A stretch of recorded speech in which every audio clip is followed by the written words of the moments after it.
So in part B of example 1, the question is still the same. Write the equation in words starting with the variable. Part B, solve for the variable by performing the reverse operations.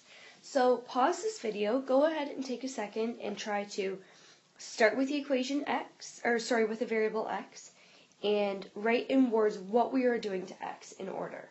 So you can just go ahead and pause the video and then we'll pick up from there.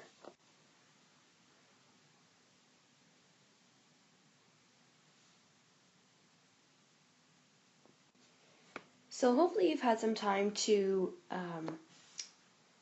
start part A here, write the equation in words starting with the variable, and now we'll take it up together. So starting with the variable x, the very first thing that we're doing to x is multiplying by 3.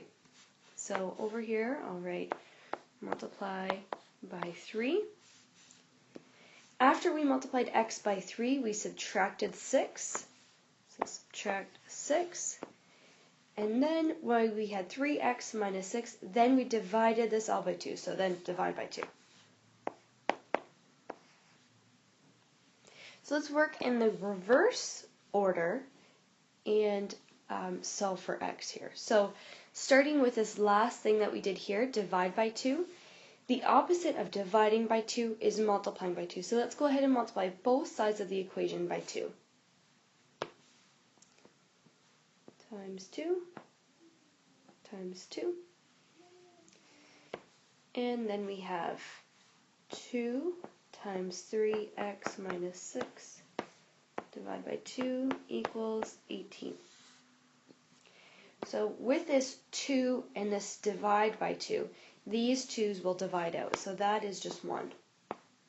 And then we're left with just this part here, 3x minus 6.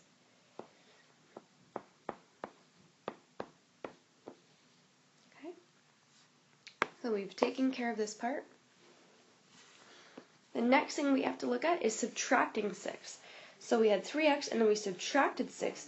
So let's undo that. The opposite of subtracting 6 is to add 6.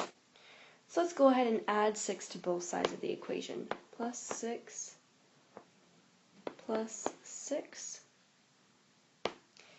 On the left side we have 3x.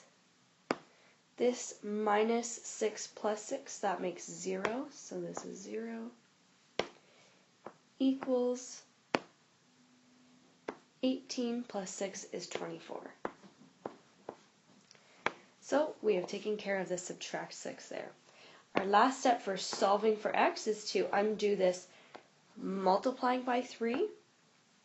So the opposite of multiplying by 3 is dividing by 3. Let's go ahead and divide both sides of the equation by 3. Here we have 3 divided by 3, and that is 1. So we are left with x equals 24 divided by 3 is 8. So x equals 8 is the solution to this example.